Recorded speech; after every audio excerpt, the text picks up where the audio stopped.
This is Walk with Travel+Leisure. We're gonna experience the best walking tours around the globe. We're gonna check out the amazing cultures that make up Los Angeles. Those are the Thai people, the Armenians, and all the diversity that we have here today. And also, maybe some of the sights you may have seen on some of your favorite television shows. So join me on a walk of East Hollywood.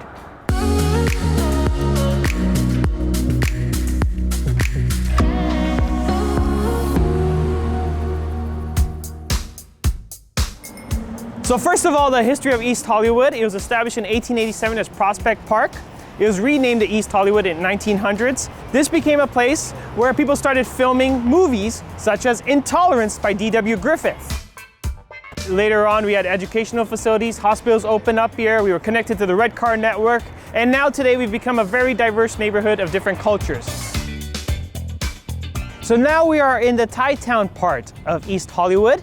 This is the first and only established Thai town in the world in 1999. We are now one of two in the world, still the only in the United States. We're home to over 60 Thai businesses. Thailand became a strong ally of the United States after the signing of the 1954 Southeast Asia Treaty Organization. And thanks to that, a lot of migration has come. And right now we have a population of about 85,000 Thai in the United States, most of them in Los Angeles. Next, we're gonna go see some castles that make up the East Hollywood neighborhood.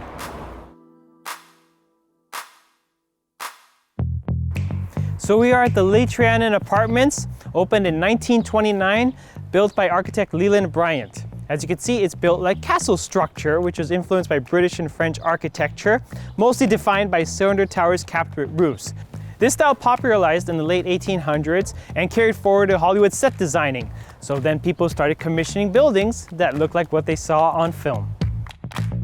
So the website says that Little Trianon Apartments was opened in 1929 and commissioned by Douglas Fairbanks and Mary Pickford, the first Hollywood it couple. Now they both met each other in 1915 while they were married to other people. Gossip columnists wanted to talk about them all the time.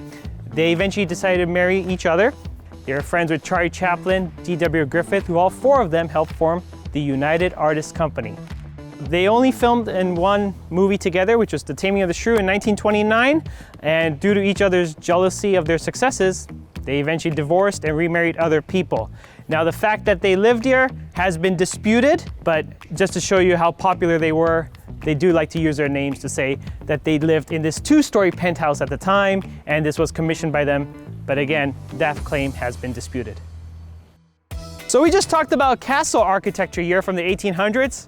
Now let's talk about 1960s architecture with something known as Googie. We'll talk about it shortly.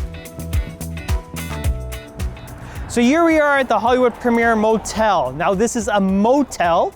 A motel is a combination of the words motor and hotel. Motels were built with parking in mind, a hotel surrounding an outdoor parking lot. That's what this is. Again, very popularized in California. And also what was popularized in California is the architecture. If you take a look at the sign above me, that's called Googie architecture. Googie architecture was from a cafe in Hollywood called Googie's in the 1960s.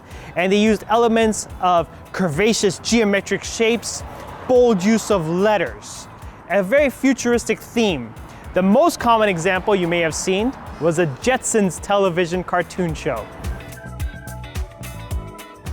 Maybe the Jetsons was before your time, but maybe this restaurant might remind you of something else. This is Carousel, the most authentic Lebanese Armenian restaurant in Los Angeles. Been here since 1984. A favorite of Robert Kardashian and inherited through his daughters, where they would come here and celebrate their late father's birthdays. And you saw it on an episode where Kim celebrated her 37th birthday right over here. Now let's talk about the Armenian culture of East Hollywood. It all happened in late 1800s when students from the East Coast migrated out west and they came here and they found better weather. Thereafter, a lot of Armenians followed them. And there's waves of migration that followed, such as after the Armenian genocide, the breakup of the former Soviet Union, and the Lebanese Civil War. As of today, we have a population of 220,000 Armenians in Los Angeles, the largest outside of Armenia. And in the year 2000, the LA City Council officially decreed this, Little Armenia.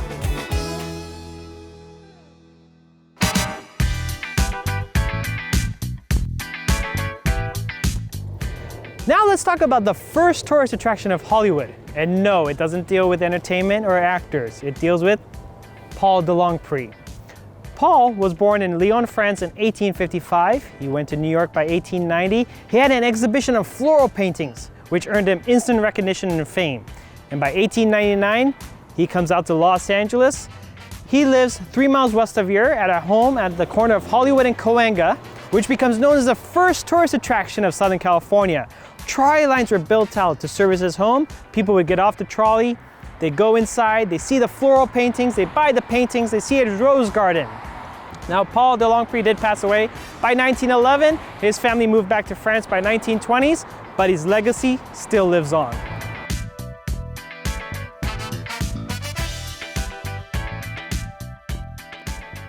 So earlier on today's tour, we've talked about some Hollywood notable icons such as Mary Pickford, Douglas Fairbanks, and we talked about our first tourist attraction in Los Angeles with Paul de Longpre. But let's wrap up the tour with another icon. His name was Charles Bukowski. Bukowski was born in Germany while his father was stationed there after World War I. They moved to the US by the 1930s. He wrote dozens of books of what life is like in Los Angeles because he wanted to not talk about what you would see in the tabloids. He became a generation beat writer, which is somebody who rejects the popularity, the narrative, and talk about the true living conditions of a city. He lived in this house between 64 to 73. He passed away in 1995 due to leukemia, and in 2000s they were slated to demolish this complex. But thanks to his fans, they saved this house and they named the complex Charles Bukowski Court. Thanks for walking with us today. I hope to see you in Los Angeles on one of our LA walking tours.